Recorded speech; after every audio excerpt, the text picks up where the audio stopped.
এদিকে জাতিসংঘে ভাষণ দিতে গিয়ে কঠিন বিপদে পড়ল প্রধান উপদেষ্টা ডক্টর মোহাম্মদ ইউনূস। তিনার উপর হামলা করার জন্য একে একে ছুটে আসছে আওয়ামী লীগের হাজার হাজার নেতাকর্মীরা, এমনকি যুক্তরাষ্ট্র কাঁপাচ্ছে আওয়ামী লীগের। আওয়ামী লীগ নেতাকর্মীদের দাবি, শেখ হাসিনার বৈধ সরকারকে দেশি বিদেশি ষড়যন্ত্রের মাধ্যমে উৎখাত করা হয়েছে। সংবিধান লঙ্ঘন করে একটি অনির্বাচিত দখলদার সরকার কায়েম হয়েছে। এই সরকার ক্ষমতায় আরোহণ করে দেশে হত্যাযজ্ঞ ধ্বংসযজ্ঞ চলছে।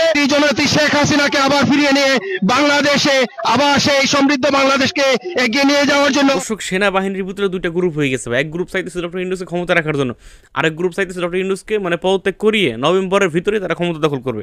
ব্রেকিং নিউজ হচ্ছে, গতকালকে আমাদের বাংলাদেশ সেনাবাহিনীর যিনি প্রধান আছেন, সেনাপ্রধান জেনারেল ওয়াকারুজ্জামান, তিনি আন্তর্জাতিক গণমাধ্যম রয়টার্সকে দেওয়া, দেশীয় গণমাধ্যমের সাক্ষাৎকার না এটা, রয়টার্সকে দেওয়া একটা সাক্ষাৎকারে তিনি বলছিলেন যে 18 মাস। সম্মানিত দর্শক, আসসালামু আলাইকুম। নতুন একটা নিউজ ভিডিওতে আপনাদের জানাচ্ছি স্বাগতম। এইমাত্র পাওয়া তাজা এবং গরম খবর। জাতিসংঘে ডক্টর ইউনূসের উপর হামলা করেছে আওয়ামী লীগের বড় বড় থেকে ছোট ছোট নেতাকর্মীরা। সেখানে কিন্তু ভালোভাবেই ফেঁসে গিয়েছে ডক্টর ইউনূস। আওয়ামী লীগ কী চাচ্ছে? যুক্তরাষ্ট্র কি তাহলে আওয়ামী লীগের পাশেই রয়েছে? সব কিছু দেখতে পারবেন আজকের এই ভিডিওতে। সেই সাথে পিনাকি ভট্টাচার্য আওয়ামী লীগ এবং ডক্টর ইউনূসকে নিয়ে চাঞ্চল্যকর কিছু তথ্য জানিয়েছে। সেই বিষয়গুলো দেখতে পারবেন আজকের এই ভিডিওর মাধ্যমে। বেশি কথা না বলে আপনাদের বিস্তারিত ভিডিওতে নিয়ে যাবো। বিস্তারিত ভিডিওটি দেখার আগে একটা রিকোয়েস্ট থাকবে, যারা এরকম নিউজ ভিডিও পেতে পছন্দ করেন তারা অবশ্যই এই চ্যানেলটি সাবস্ক্রাইব করে পাশে থাকে বেল আইকনটি বাজিয়ে রাখবেন। নতুন ভিডিও আপলোড করার সাথে সাথে নোটিফিকেশন আপনার কাছে চলে যাবে। প্রিয় দর্শক বন্ধুরা, চলুন তাহলে এই ভিডিওতে একটি লাইক দিয়ে আমরা বিস্তারিত ভিডিওগুলো মোবাইলের স্ক্রিন থেকে একের পর এক ধারাবাহিকভাবে দেখে আসি। অন্তর্বর্তীকালীন সরকারের প্রধান হিসেবে জাতিসংঘের অধিবেশনে ডক্টর ইউনূসের যোগ দেওয়াকে কেন্দ্র করে নিউ ইয়র্কের জন এফ কেনেডি বিমানবন্দরে তাদের এই বিক্ষোভ প্রতিবাদ। অন্যদিকে ডক্টর ইউনূসকে স্বাগত জানাতে বিমানবন্দরে জড়ো হন বিএনপি নেতাকর্মীরা। এই দুই পক্ষের অবস্থানের কারণে বাড়তি পুলিশ সদস্যদের উপস্থিতি দেখা যায় সেখানে। আওয়ামী লীগ নেতাকর্মীদের দাবি, শেখ হাসিনার বৈধ সরকারকে দেশি বিদেশি ষড়যন্ত্রের মাধ্যমে উৎখাত করা হয়েছে। সংবিধান লঙ্ঘন করে একটি অনির্বাচিত দখলদার সরকার কায়েম হয়েছে। এই সরকার ক্ষমতায় আরোহণ করে দেশে হত্যাযজ্ঞ ধ্বংসযজ্ঞ চলছে। জননেত্রী শেখ হাসিনাকে আবার ফিরিয়ে নিয়ে বাংলাদেশে আবার সেই সমৃদ্ধ বাংলাদেশকে এগিয়ে নিয়ে যাওয়ার জন্য আমরা জোর দাবি জানাচ্ছি। আওয়ামী লীগ যাতে আগামী নির্বাচনে অংশ নিতে পারে সেই পরিবেশ তৈরির দাবিও জানান কেউ কেউ। দ্রুত নির্বাচনের মাধ্যমে এবং বাংলাদেশে মুক্তিযুদ্ধের পক্ষের শক্তি আওয়ামী লীগকে রাজনীতি করার একটি অবকাঠামো সৃষ্টি করার জন্য। অন্যদিকে বিএনপি নেতাকর্মীরা বলছেন, ডক্টর ইউনূস যতদিন জাতিসংঘের অধিবেশনে থাকবেন ততদিনই মাঠে থাকবেন তারা। ডক্টর ইউনূস সাহেব, উনি আমাদের গর্ব, উনি আসছেন, আমরা তাকে স্বাগত জানাচ্ছি। ডক্টর ইউনূস যুক্তরাষ্ট্রে থাকবে, আমরা তার সাথে আছি। আওয়ামী লীগ যেখানে আছে আমরা আওয়ামী লীগকে প্রতিহত করবার জন্য আছি। অতন্ত্র প্রহরীর মতো এই আওয়ামী লীগ গুন্ডার হাত থেকে আমরা রক্ষা করব। শেখ হাসিনাকে দেশে ফিরিয়ে বিচারের মুখোমুখি করারও দাবি জানান কেউ কেউ। শেখ হাসিনাকে অতি বিলম্বে গ্রেপ্তার করে বাংলাদেশে আনতে হবে। গত বছর জাতিসংঘের অধিবেশন অবাক কাণ্ড হচ্ছে যে আমি খবর পেলাম যে নভেম্বরের মধ্যে হয়তো দেখা যাবে যে আমি একটা খবর নেওয়ার একটা চেষ্টা করবে। অনেক সময় খবর থাকে, খবরের পিছনের খবর থাকে। 3 কোর্সমেট একসাথে ডিসিশন নিচ্ছে, তাদের অ্যাডভাইস দিচ্ছে না জেনারেল আজিজ, জেনারেল শফিউদ্দিন, এগুলো নাকি একজন অ্যাডভাইজার, আর রত আছেই। ওয়াকার স্যারকে, জেনারেল শাহিনকে অজিত দোভালের সাথে টেক্স আদান প্রদানের জন্য এখন পর্যন্ত অব্যাহতি না দিয়ে থাকে, একজনের থেকে একজন পুষ্টি দিয়ে থাকে। আপনি ওয়াকার স্যারের কাছে কি আশা করেন? ডক্টর ইউনূসকে আমি বলবো to get control of army. দেশের মধ্যে এখন 3টা সরকার চলতেছে। একটা হচ্ছে ডক্টর ইউনূস সরকার, ওয়াকার সরকার, আর একটা হচ্ছে এক্স স্বৈরাচারী সরকারের দোসরদের সরকার। অলরেডি আমাদের চিটাগাং হিলট্রাক্সে এই গত 15-16 বছর ধরে কিছু হয় না, হঠাৎ করে শুরু হয়েছে। কেন হয়েছে? এখানে ভারতীয় ইন্ধন আছে। আমাদের একজন রাষ্ট্রীয় উপদেষ্টাকে একজন এই কথাটা বলেছে যে ভারতীয় ইন্ধন আছে। বাংলাদেশে একদল যারা আওয়ামী ফ্যাসিবাদের দোসর, তারা দেশকে একটা অস্থিতিশীল করতেছে।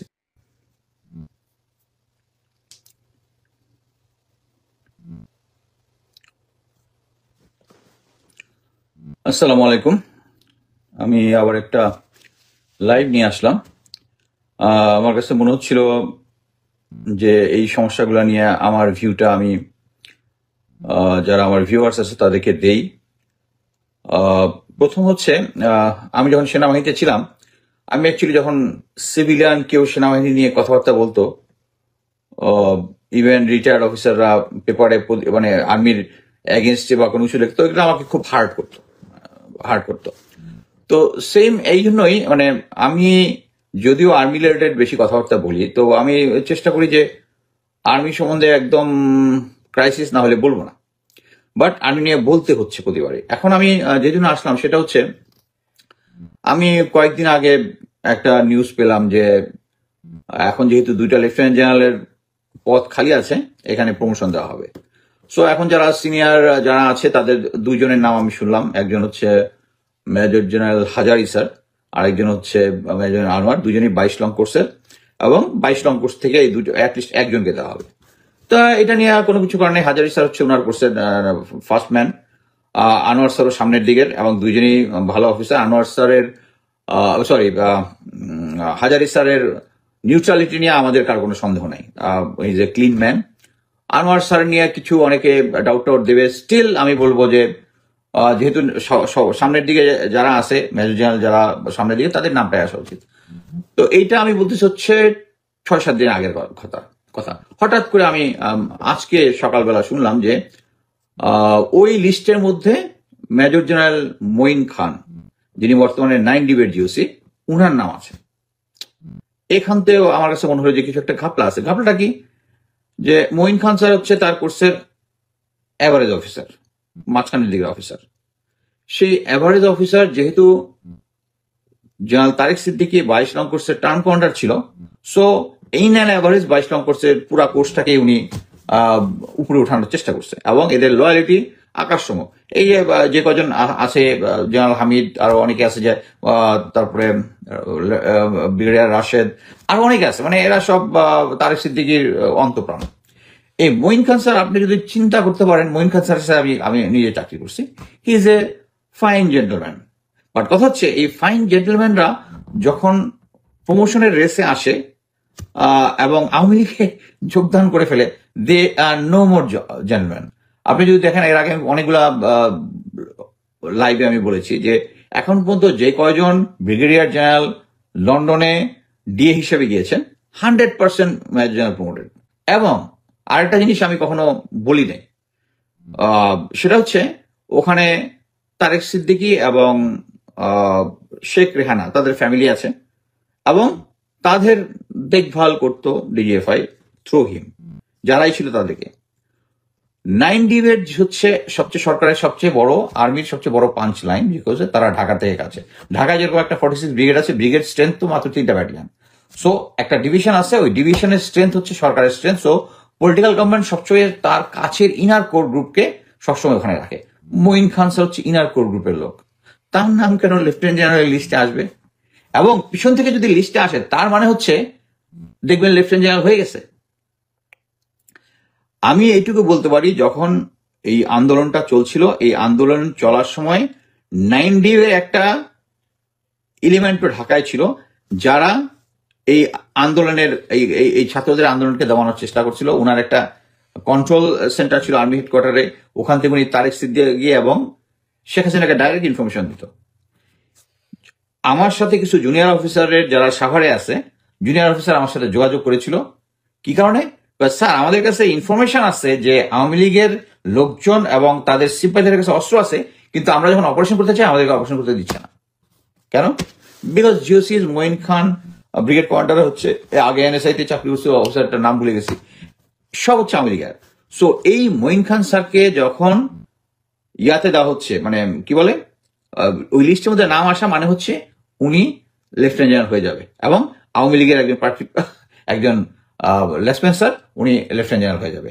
সো এই কারণে আমি ভাবলাম অ্যাটলিস্ট আমাদের জনগণ যারা আছে তাদেরকে জিনিসটা অ্যাপ্রাইজ করে রাখা উচিত।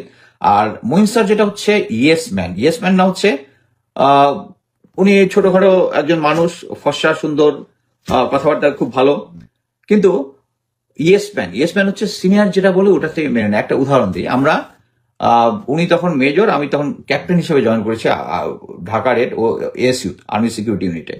তো আমরা একই রুমে অফিসে করতাম। তো ওই সময় আমারও বিয়ে ঠিক, স্যারেরও বিয়ে ঠিক।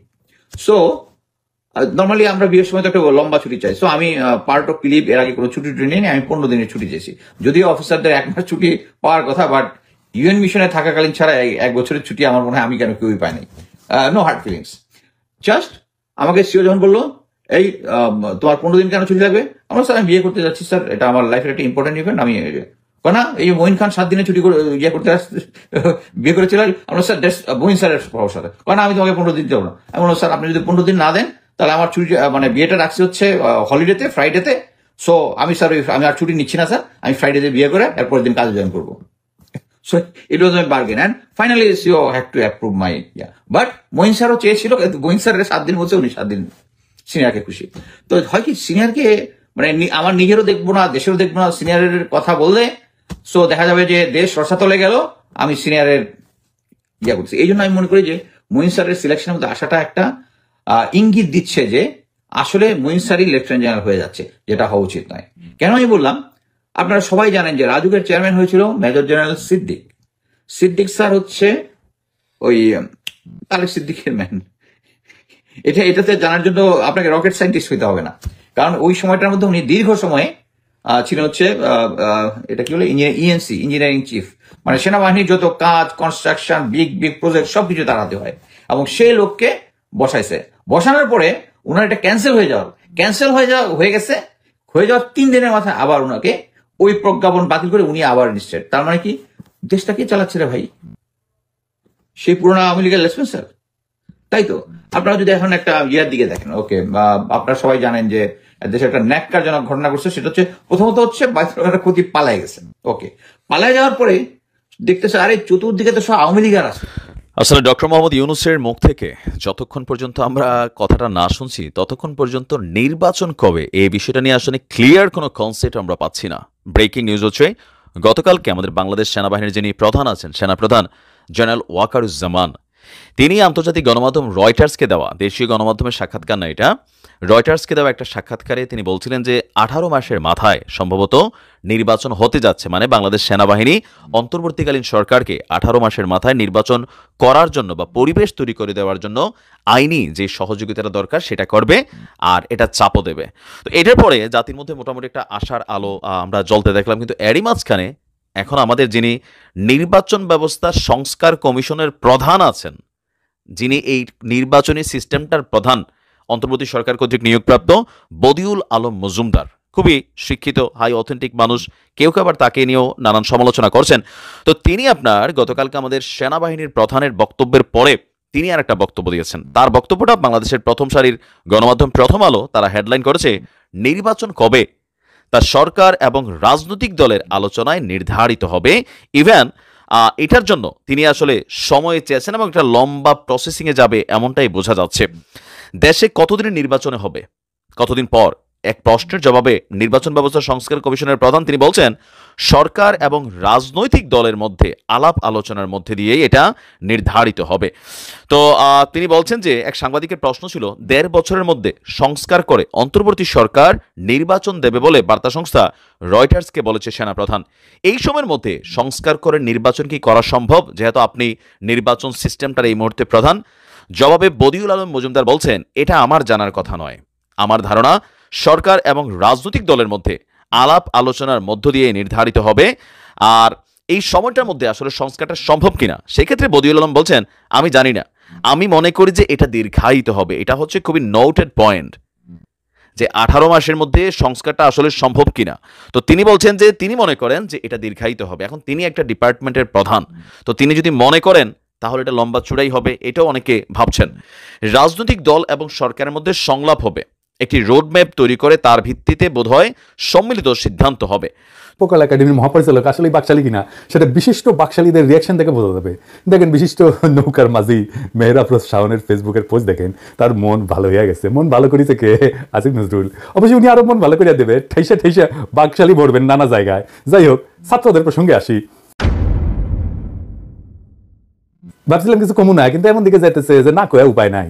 আমি প্রথম থেকে ছাত্রদের সতর্ক করেছি, কিন্তু মনে আছে না এই যে দিছিলাম এটা পোস্ট দিছিলাম কি করা লাগবি সেটা কয়ে পোস্ট দিছিলাম, আরো সতর্ক করে ভিডিও করছি, বলছি যে বিপ্লবের ওনারশিপ নিয়ে কামড়াকামড়ি না করতে।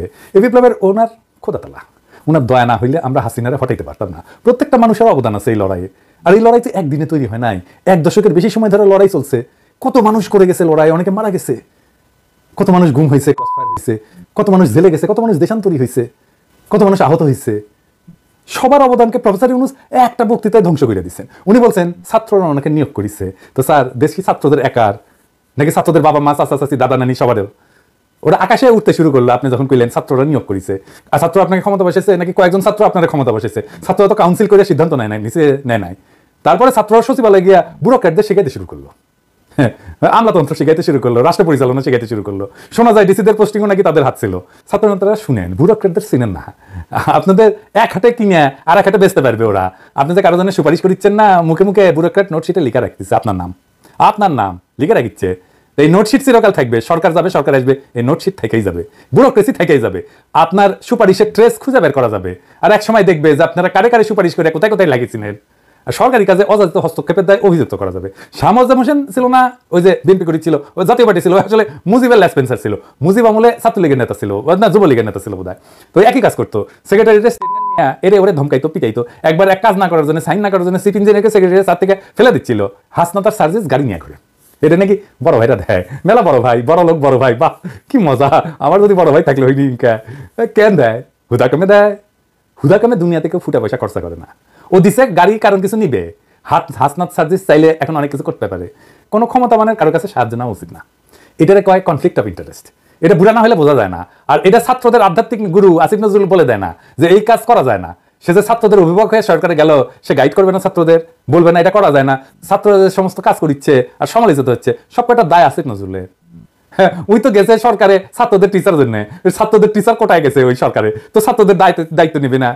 ত্রাণের জন্য কিভাবে সারা দেশের মানুষ টাকা পয়সা দিল? তহবিলে প্রায় 11 কোটি 10 লাখ টাকা জমা পড়ছিল। এর মধ্যে থেকে ওরা কইছে যে বন্যার্থদের সহায়তা খরচ হয়েছে 1 কোটি 75 লাখ টাকা মাত্র। অবশিষ্ট 9 কোটি 35 লাখ টাকা ব্যাংকে জমা রাখা হয়েছে। কেন? ব্যাংকে রাখার জন্য সবাই টাকা দিছিল না বন্যা ত্রাণ চালানোর জন্য টাকা দিছিল?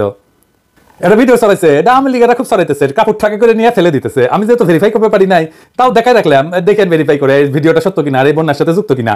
কিন্তু মিডিয়া নিউজ হয়েছে যে কাপড় বেচে দিছে, তাই ওইটা বিশ্বাস করার একটা বিশ্বাসযোগ্য কারণ আছে, সেজন্যই দেখালাম। এই যে দেখেন, সেটা আপনারা ত্রাণ নিলেন, ত্রাণ না দিলে টাকা ব্যাংকে রাখলেন, বন্যা শেষ, টাকা আপনাদের অ্যাকাউন্টে। এখন কইতেছেন অডিট করবেন, কিন্তু টার্মিনোলজি শিখেছেন, তাই না? হ্যাঁ, যা ইচ্ছেন, যেটি পারেন সেটি জানেন। টাকা কেমনে খরচা করবেন এটা প্ল্যান করেন না, টাকা তুলে বসে আছেন। এখন কইতেছেন পুনর্বাসনের কাজ করবেন। 9 কোটি টাকা পুনর্বাসন হয়? হ্যাঁ, পুনর্বাসন বুঝেন? পুনর্বাসন করতে এই বন্যায় কত টাকার পুনর্বাসন লাগবে, কেঙ্কা করে করবেন? জিন্দগিতে পাবলিক এভাবে টাকা দিবে, আপনাদের দিবে না। হ্যাঁ, দিবে না, কয়ে লাগলাম, লিখে রাখেন। এটা করে দিন যাইতেছে, আর একটু করে ক্রেডিবিলিটি হারাইতেছেন, আরো হারাইবেন, আরো হারাইবেন, পথে উঠেছেন। যাই হোক, সিলেকশন করেছেন আসিফ নজরুলের সাথে বসে বসে উপদেষ্টা, এখন মন্ত্রণালয় চলে না, প্রশাসন স্থবির। এর দায় কার? দায় তো কেউ নিবে না এখন, তাই না? এবার একটু প্রফেসর ইউনূসের প্রসঙ্গে আসি। ছাত্ররা আপনাদের চেয়ারে বসেছে, তাদের ডেকে না বক্তৃতা দিলেন সামনে রেখে, মেলা ইমোশনাল বক্তৃতা দিলেন আর কি। সবাই সুস্থ, কারো কোনো অসুবিধা হয় নাই। কিন্তু এই যে ছেলেগুলা চোখ হারায় আপনার সাথে এসে দেখা করতে চায়, দেখা করতে পারে না। কেন দেখা করেন না ওদের সাথে?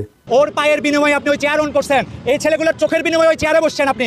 আপনারা কেউ গুলি খান নাই, গুলির দুঃখ বুঝবেন না। ঢাকা মেডিকেল নেওয়ার পরে আমাকে অপারেশন করলো, পরের দিনে অপারেশন করে 3টা গুলি বের করলো। ওইখান থেকে আমার সিট গেল জাতীয় চক্ষু হসপিটালে। ওইখানে আমার যে অপারেশন করলো 4-5 দিন পরে আবার অপারেশন করলো, 2বার অপারেশন করলো আমার চোখটাকে। 2বার অপারেশন করার পরে কেন 8টা গুলি চোখের ভিতরে থাকে যায়? আমি পঙ্গু মানুষ, মানে আমি চলতে পারি, আমার হুইল চেয়ার দিয়ে চলতে হয়। আমার হাতে দেখেন, পা দেখেন, আমাকে ধরে রাখছে। আমার প্রশ্ন, আমার এখানে আসতে হয়েছে কেন? আমি এই মানুষগুলো নিয়ে এখানে কেন আসতে হয়েছে? আমার এখন সর্বশেষ আমার সাথে অনেক উপদেষ্টার সাথে কথা হয়েছে, তাদের কথা শুনে মনে হচ্ছে আমরা এখানে এরা গুলি খেয়ে অপরাধ করছে, এরা আহত হয়ে এরা রাস্তায় নেমে অপরাধ করছিল। ওদের অবদান নাই? ওরা লড়াই করে নাই? ওরা হারায় নাই কিছু? কেন দেখা করেন না তাদের সাথে? না করতেছেন চিকিৎসা, না নিচ্ছেন কোনো খবর। আপনি সরকারে ঢুকাইলেন 3 ছাত্র নেতারে, সরকারে নিলেন, সবাই ঢাকা বিশ্ববিদ্যালয়ের।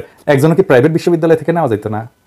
একজন কি নারী হইতে পারতো না? এর মধ্যে এখনো সুযোগ আছে। প্রাইভেট বিশ্ববিদ্যালয় থেকে উপদেষ্টা নেন, ঢাকা শহরের বাইরে বিশ্ববিদ্যালয় থেকে উপদেষ্টা নেন, চট্টগ্রাম থেকে নিতে পারেন, নারীদের মধ্যে থেকে নেন। ছাত্রদের সরকারে নাই যারা, সেই সমস্ত ছাত্র নেতাদের সচিবালয়ে ঘোরাঘুরি করা বন্ধ করেন। এই প্রসঙ্গে কয়ে রাখি যে কোন বিশ্ববিদ্যালয় পর্যায়ে কারা বেশি রক্ত দিচ্ছে সেটা জানা থাকা দরকার। একটা বিশ্ববিদ্যালয় পর্যায়ে ছাত্র শহীদদের একটা পরিসংখ্যান পাইছি, এটা প্রাথমিক ভুলচুক থাকতে পারে, আমি স্বীকার করে নিচ্ছি। আমি এটা কোনো মিডিয়াকে বলতেছি, যদি দায়িত্ব নিয়ে এটা কমপ্লিট করেন কৃতজ্ঞ থাকবো। এটা ভবিষ্যতের জন্য একটা আকর হইয়া থাকবে। চট্টগ্রাম বিশ্ববিদ্যালয় 2 জন, জগন্নাথ বিশ্ববিদ্যালয় 2 জন, বিউপি 2 জন, MIST 2 জন, বেগম রোকেয়া বিশ্ববিদ্যালয় 1 জন, কুমিল্লা বিশ্ববিদ্যালয় 1 জন, খুলনা বিশ্ববিদ্যালয় 1 জন, সাস্ট 1 জন, ঢাকা বিশ্ববিদ্যালয় কেউ না, 0। রাজশাহী বিশ্ববিদ্যালয় 0, জাহাঙ্গীরনগর বিশ্ববিদ্যালয় 0, বুয়েট 0, সুয়েট 0, রুয়েট 0, ডুয়েট 0, কৃষি বিশ্ববিদ্যালয় 0, মেডিকেল কলেজগুলো 0। আমার লজ্জাই লাগছে এটা দেখে যে মেডিকেল কলেজে রাজনীতি করে আসলাম, এত কিছু শিখলাম, মেডিকেল কলেজদের এইখানে ছাত্ররা মারা যেতেছে, মেডিকেল কলেজের ছাত্ররা কিছু করে নাই। নর্দার্ন 5 জন, সাউথ ইস্ট 5 জন, মানারা 2 জন, ড্যাফোডিল 2 জন, প্রিমিয়ার চট্টগ্রাম 2 জন, সোনারগাঁ ইউনিভার্সিটি 2 জন, ইউনাইটেড ইন্টারন্যাশনাল 1 জন, IUT 1 জন, IUB 1 জন, ইস্ট ওয়েস্ট 1 জন, নর্থ সাউথ 1 জন, বরেন্দ্র রাজশাহী 1 জন, ইউসিটি চট্টগ্রাম 1 জন, প্রাইম এশিয়া 1 জন, সিটি ইউনিভার্সিটি 1 জন, আশুলিয়া সিটি ইউনিভার্সিটি 1 জন, UDA 1 জন, BUBT 1 জন, CCN UST 1 জন, BUFT 1 জন। তো সব যদি মিলানো যায় তাহলে পাবলিক বিশ্ববিদ্যালয় 12 জন, আর প্রাইভেট বিশ্ববিদ্যালয় 31 জন, প্রায় 3 গুণ। প্রাইভেট বিশ্ববিদ্যালয় কেন এইভাবে মরিয়া হয়ে লড়লো তা আগামী দিনে গবেষণার বিষয় হতে পারে। আর সরকার নিলেন শুধু ঢাকা বিশ্ববিদ্যালয়ের 3 জন ছাত্রকে। এটা বৈষম্য না? 18 তারিখ থেকে আন্দোলন টেনে নিয়ে গেছে কে? প্রশ্ন রেখে গেলাম আজকে। এটা নিয়ে পরে বিস্তারিত আলাপ করব। আন্দোলনের যে ওনারশিপ নিয়ে কথা হয় না, এখানে আমার একটাই টেস্ট। হ্যাঁ, পুলিশকে টেরোরাইজ করা হয়েছে কিভাবে কে বলতে পারবে? ছাত্র নেতারা বলতে পারবে? পারবে না। যে কটা বিপ্লবী সহিংসতা হয়েছে কোন মাস্টার মাইন্ড করছে কইতে পারবে? এখন অবশ্যই কইতে পারে আমরা ভালো ছেলে, আমরা সহিংসতা ঘৃণা করি, আমরা সন্ধ্যাবেলা হাত মুখ দিয়ে পড়তে বসি। এইবার আসেন আর এক আলাপ করি সংবিধান সংস্কার নিয়ে। আমার চিন্তা হইতেছে প্রফেসর ইউনূস কি সত্যি সংবিধান সংস্কার নিয়ে সত্যি সিরিয়াস? আমার মনে হয় না। প্রথমে কমিশনের চেয়ারম্যান হিসেবে স্বাধীন মালিককে নিয়োগ দিলেন, 1 সপ্তাহ পরে উনি কইলেন যে আমার পেশাগত ব্যস্ততা আছে, আমি থাকতে পারবো না। তো প্রশ্ন হইতেছে যে যখন ওনার নাম ঘোষণা করছেন ওনার সাথে কথা বলে নেননি? যদি কথাই বলে নেন তাহলে তখন বলেনি কেন পেশাগত ব্যস্ততার কথা? ঘোষণা হয়ে যাওয়ার পরে কেন বলে পেশাগত ব্যস্ততার কথা? তার মানে পরামর্শ করেন নাই, না কইলেই আপনারা ঘোষণা করে দিচ্ছেন। এটা কি বাচ্চাদের খেলা যে কাউকে দায়িত্ব দিবেন না তার আগে সম্মতি নেবেন না? আর দিলেন কাকে? সন্ত্রাসের বিরুদ্ধে অনন্ত যুদ্ধের ক্রুসেডের একজন মহান যোদ্ধা এবং প্রথম আলো ডেইলি স্টার এর প্রিয় পাত্র, এবং তারে আপনারা দিলেন। আলী রিয়াজ আসলে কে? উনি আমেরিকান সিটিজেন। উনি কইতে পারেন আমার 2টা নাগরিকত্ব আছে, কিন্তু তিনি কোন স্বার্থের প্রতিনিধিত্ব করেন বা করবেন? আমেরিকান নাকি বাংলাদেশের? উনি কইতে পারেন যে 2টেরই রাখবো। তো তাইলে কম তো দেখি ফিলিস্তিনের স্বাধীনতার পক্ষে আপনি, ইসরায়েলকে আপনি দখলদার মনে করেন, বাংলাদেশ তো চীনের বন্ধুত্ব চায়, বাংলাদেশ তো ভারতের আগ্রাসী পররাষ্ট্রনীতির বিরোধী। একই পজিশন কি আমেরিকা নেয়? আপনি বলেন ইসরায়েল প্রশ্নে আপনার অবস্থান কি? আর অনেক সেন্সিটিভ ইস্যু আছে, আমি কইলাম না আজকে। ধরেন আমেরিকা যেভাবে LGBT ইস্যুকে ডিল করে, বাংলাদেশ কি সেভাবে করতে চায়? তো তাহলে কেমনি আপনি আমেরিকার স্বার্থ বাংলাদেশের সাথে একসাথে দেখবেন? পারবেন না তো। এটা তো গভীর কনফ্লিক্ট অফ ইন্টারেস্টের মধ্যে পড়ে গেছেন। আরো আলাপ আছে, আসেন দাঁড়ান যায় না স্যার, আরো আলাপ আছে, শুনে নেন। আলী রিয়াজকে তো আপনারা জানেন যে পেশায় বিশ্ববিদ্যালয়ের শিক্ষক, কিন্তু তার আরো একটা পরিচয় আছে, সে আটলান্টিক কাউন্সিলের ফেলো। আটলান্টিক কাউন্সিলটা কি? মানে আটলান্টিক মহাসাগর নিয়ে গবেষণা করে? না না না, এটা একটা থিঙ্ক ট্যাঙ্ক। মানে আমাদের পানির ট্যাঙ্কি আছে না, উনকে চিন্তার ট্যাঙ্কি, প্রচুর চিন্তা থাকে ওটির মধ্যে। তো আটলান্টিক কাউন্সিল হইতেছে আটলান্টিক ট্রিটি অ্যাসোসিয়েশনের সদস্য, বুঝছাও? তো আটলান্টিক ট্রিটি অ্যাসোসিয়েশনটা কি? আটলান্টিক ট্রিটি অ্যাসোসিয়েশনের কাজ হইতেছে নানা জায়গা থেকে নানা ধরনের লোকজন, গুরুত্বপূর্ণ লোকজনকে এক জায়গায় নিয়ে আসা, যেমন ধরেন পলিটিশিয়ান, ডিপ্লোম্যাট বা কূটনীতিবিদ, মিলিটারি অফিসার আর একাডেমিশিয়ান, মানে প্রফেসর টফেসর আলী রিয়াজের মতো প্রফেসর, এগুলোকে একসাথে করে এক জায়গায় নিয়ে আসে, নিয়ে দেখ ঘুটা, বুঝছাও? স্যালাইনের মতো, তারপরে স্যালাইন বানায় এটা। তো স্যালাইনের কাজ কি? স্যালাইনের কাজ হচ্ছে ডায়রিয়া হইলে খাইলে নাকি ভালো শরীর ভালো হয়ে যায়। আটলান্টিক ট্রিটি অ্যাসোসিয়েশনের এই স্যালাইনের কাজ হইতেছে নেটোরে সাপোর্ট করা। জি জি জি, নেটোরে সাপোর্ট করা। তো নেটোরে যে সাপোর্ট করা, তারে আপনার সংবিধান সংস্কারের কাজ দিবেন? প্রফেসর ইউনূস আপনি করতেছেন কি? নেটোর লোক আইনা সংবিধান সংস্কার করছেন? এটা আপনার বুদ্ধি নাকি কেউ বুদ্ধি দিছে? আমেরিকা দিছে? হ্যাঁ, আপনার একটা কথা কই, আপনি কি জানেন যে আপনার সবচেয়ে উইক পয়েন্ট কোনটা? উইক পয়েন্ট হইতেছে আপনি একজন কঠিন আমেরিকান বন্ধু। এটা আপনার ইমেজ বাংলাদেশে সাধারণ মানুষের মধ্যে। বাংলাদেশের সাধারণ মানুষ আমেরিকারে পছন্দ করে না। বড় লোকরা করতে পারে, সুশীলরা করতে পারে, এই মধ্যবিত্ত মিডিল ক্লাসরা করতে পারে, কিন্তু সাধারণ মানুষ করে না। এই যে আপনার নাকি ছাত্ররা চাকরি দিচ্ছে বলে আপনি বলেন যে আপনার ছাত্ররা চাকরি দিচ্ছে, কিন্তু আপনার বৈধতা উৎপাদন করেছে কে? কারা? আপনি চেনেন তাদের? চেনেন না। আপনি আমেরিকান বন্ধু এটা জানার পরেও কারা জনগণকে বুঝাইছে যে আপনারা মাইনে নিতে হবে? তার মধ্যে এই বান্দাও একজন, এই বান্দা একজন। আর আপনি সাইধা নেটোর লোকরা এটাই কেনা সংবিধান সংস্কার করাইতেছেন। আপনার উপদেষ্টাদের বেশিরভাগ ভালসুন টু দি পাওয়ার ইনফিনিটি, কেউ জাউরা টু দি পাওয়ার ইনফিনিটি, যেমন আলী ইমাম মজুমদার। তো আপনার নাই পুলিশ, নামাইতেছে সেনাবাহিনী, সেই সেনাবাহিনী আবার আপনার কথা শুনে না। আপনার মাথার উপরে বসে আছে সুপুর মতো এক বাকশালী জাউরা। আপনার প্রশাসন বেড়াছাড়া অবস্থা। আপনার নিয়োগকর্তা ছাত্রদের জনপ্রিয়তা দরবেশ বাবার শেয়ার মার্কেটের মতো নিম্নমুখী। পার্বত্য চট্টগ্রাম চলতেছে, আপনি এই টাইমে এই রিস্ক নিলেন। তো উনি কেমন টিচার সে আলাপে আজকে আর গেলাম না, যদি দরকার পড়ে যাব। আমাদের ভবিষ্যতের সরকার যে সংবিধানের শপথ নিবে, সেই সংবিধান সংশোধনের জন্য আমাদের এমন একজনকে নিয়োগ করতে হবে যার পাসপোর্টটা বিদেশি আর যে নেটোর কাজ করে। তো তাইলে আমরা যুক্তরাজ্যের একজন স্বীকৃত সংবিধান বিশেষজ্ঞকে নেই না কেন? ওনার চেয়ে ভালো হবে, অন্তত সংবিধানে পর্যাপ্ত জ্ঞান এবং দক্ষতা থাকবে। তারপরে তো আমাদের সরকার তো ওয়েস্ট মিনিস্টার ধাঁচের সরকার, তাই না? উনি তো কাজ করেন আমেরিকান স্টাইলে। কিন্তু প্রফেসর আলী রিয়াজ যদি সত্যি পদটা চান, তাহলে যে কাজটা করতে হবে, তাহলে মার্কিন পাসপোর্ট ফেরত দিতে হবে ওনাদের, মার্কিন নাগরিকত্ব পরিত্যাগ করতে হবে, কইরা তারপরে আসতে হবে। ওই দ্বৈত নাগরিকত্বের অজুহাত এখানে চলবে না। আমরা 100% বাংলাদেশি চাই, এর চেয়ে কম কিছু না। এই বিষয়ে কোনো আপোষ চলবে না। বাংলাদেশের প্রতি পূর্ণ আনুগত্য আছে এমন কেউ সংবিধান সংস্কারের কাজ করবে। প্রফেসর ইউনূস, আপনি কি রাষ্ট্রচিন্তা বলে একটা প্রতিষ্ঠান আছে জানেন? ওরা সংবিধান নিয়ে সিরিয়াস কাজ করে, অনেকদিন থেকে করতেছে। এই লড়াইয়ে ছিল, মাঠে ছিল, রাজপথে ছিল। বাংলাদেশের সংবিধান নিয়ে সিরিয়াস কাজ করছে ফরহাদ মজার, ওনাদের বাদ দিয়ে আপনি জানেন নিচ্ছেন ওনাদের হাতে মাখা সংবিধান আমরা খাবো না, কেস ফিনিশ। আপনার সবচেয়ে বড় সমস্যা কি জানেন প্রফেসর ইউনূস? আপনি কারোর সাথে আলাপ করেন না। আপনি যদি আপনার সরকারকে টিকায় রাখতে চান, আপনাকে এনগেজ হইতে হবে সিভিল সোসাইটির সাথে, যারা এই ফ্যাসি বিরোধী লড়াইয়ের মধ্যে দিয়ে তৈরি হয়েছে। মাইন্ড ইট, ওই পুরানা আমলের বুড়া ধুরাদের দিয়ে চলবে না। আপনি দেশবাসীকে আহ্বান জানাইতেছেন, দেশবাসী যাদের কথা শুনে তাদের গুরুত্ব দেওয়ার কোনো আপনার হোলদোল নাই, আপনি তাদের আহ্বান জানান না, এমনি চলবে না। আপনার সরকার ফেল করুক সেটা আমরা চাই না, কেউই চাই না, কিন্তু এটা ভাবেন না সবকিছু মুক্তের পাইয়া যাবেন আমাদের সাথে। ন ফেলো করি মাখো তেল। আপনার সরকারকে আমরা অনেকে এখন নিজেদের সরকার ভাবতে পারতেছি না, আপনার সরকারকে নিজেদের সরকার ভাবতে পারবো এরকম ব্যবস্থা আপনারই করতে হবে। আপনারা একটা জরিপ দেখাই, আমি ইউটিউবে করছিলাম, আমার ইউটিউবে মাঝে মাঝে জরিপ করি, দেখেন অনেক মেলা মানুষ ভোট দিছে, এইখানে ভোট দিছে প্রায় 6 লাখ লোক ভোট দিছে। আপনি যখন সরকার গঠন করলেন তখন 73% লোক আপনার নিয়ে খুশি ছিল, আংশিক খুশি ছিল 22% লোক, মাত্র 5% ছিল যারা খুশি না। আর গত সপ্তাহে করেছি আর একটা 3.5 লাখ ভোট পড়েছে এখনো পর্যন্ত, একদম খুশি না 10%, 5% ছিল, বাইরে 10% হয়েছে, খুব খুশি 18%। মাত্র যারা পুরা খুশি ছিল 73% এখন আংশিক খুশি। বুঝছেন ব্যাপারটা? আপনার সরকারের জনপ্রিয়তা কিভাবে এক মাসে নোজ ডাইভ করেছে। এই অবস্থায় আপনার আর কোনো অপশন নাই, কাছের যারা শক্তি, ফ্যাসি বিরোধী শক্তি, তাদেরকে আরো কাছে না নিজের শক্তিকে সংহত করেন। এটা ভাইবেন না যে আমেরিকার সাপোর্টে আপনার চলে যাবে, জি না, ওটা হাসিনাও ভাবিছিল, তার দল ছিল, তার তৈরি প্রশাসন ছিল, পুলিশ ছিল, জুডিশিয়ারি ছিল, আপনার কিছুই নাই এগুলার। যদি সরকারকে টিকাইতে চান দ্রুত ফ্যাসিবাদ বিরোধী সকল শক্তির কাছে টানেন, এরাই হবে আপনার রক্ষা কবচ। আমি এপিসোডের শেষে একজন শহীদের গল্প বলি, আজকে চট্টগ্রামের এক শহীদের গল্প বলবো। শহীদ সাইমনের গল্প। 18 জুলাই বহদ্দারহাট এলাকায় আন্দোলনরত শিক্ষার্থীরা অবস্থান নিলে সংঘর্ষের আশঙ্কায় দুপুর 2টার দিকে দোকান বন্ধ করে সাইমনকে ছুটি দিয়ে দেন মালিক মিঠু চৌধুরী। দোকান থেকে বের হয়ে বাসায় যাওয়ার পথে বহদ্দারহাট এলাকায় আন্দোলনরত শিক্ষার্থী এবং ছাত্রলীগ যুবলীগের মধ্যে চলমান সংঘর্ষে মাঝে পড়ে যায় সাইমন। গুলিবিদ্ধ হয়ে পানি উন্নয়ন বোর্ডের গলিতে পড়ে থাকে সে। পরে স্থানীয়রা অচেতন অবস্থায় পড়ে থাকা সাইমনকে উদ্ধার করে চট্টগ্রাম মেডিকেল কলেজ হাসপাতালে নিয়ে গেলে চিকিৎসকরা তাকে মৃত ঘোষণা করেন। তার বুকে আর পিঠে 2টি চিহ্ন দেখা যায়। সাথে কোনো আইডি কার্ড বা মোবাইল ফোন না থাকায় তার পরিচয় প্রথমে শনাক্ত করা যায়নি। সাইমনের বয়স যখন মাত্র 1.5 বছর, তখন ক্যান্সারে মারা যায় বাবা আমিন রাসুল। মা রহিমা বেগম বুদ্ধি প্রতিবন্ধী বড় ছেলে এবং সাইমনকে নিয়ে চালিয়ে যান জীবন সংগ্রাম। মাত্র 10 বছর বয়সে দৈনিক 30 টাকা বেতনে একটা চায়ের দোকানে কাজ নিয়ে জীবন সংগ্রামে মায়ের সাথে যোগ দেয় সাইমন। বছর 3 আগে গ্রামের বাড়ি সন্দ্বীপের বক্তারহাট এলাকা থেকে চট্টগ্রামের বহদ্দারহাটে একটা মুদি দোকানে বিক্রয় কর্মী হিসেবে যোগ দেন। করিতকর্মা এবং চটপটে স্বভাবের কারণে সবাই তাকে পছন্দ করত। মাস্টারেক আগে পুরনো চাকরি ছেড়ে বহদ্দারহাট মোড়ে হক মার্কেটে জয় এন্টারপ্রাইজ নামে একটা মুদি দোকানে যোগ দেয় মাসে 13,000 টাকা বেতনে। খতিবের হাট এলাকায় একটা মেসে থাকতো সাইমন। মাসে 1-2বার ছুটি পেলে বাসায় আসতো। সকালে সন্দ্বীপ থেকে পিঠাপুলি নিয়ে এসেছিলেন তার মা। তার খালা ফ্রিজ থেকে গরুর মাংস বের করে রেখেছিলেন। সাইমন নাকি পিঠা খুব পছন্দ করত। মা ছেলের জন্য পিঠা এনে ছেলের নিয়ে ফিরে যান সন্দ্বীপে। প্রফেসর ইউনূস, আপনাকে ছাত্ররা চাকরি দেয় নাই, আপনাকে এই সাইমনরা বুকের রক্ত দিয়ে অভিষিক্ত করছে ক্ষমতায়। ওটাই গণক্ষমতা।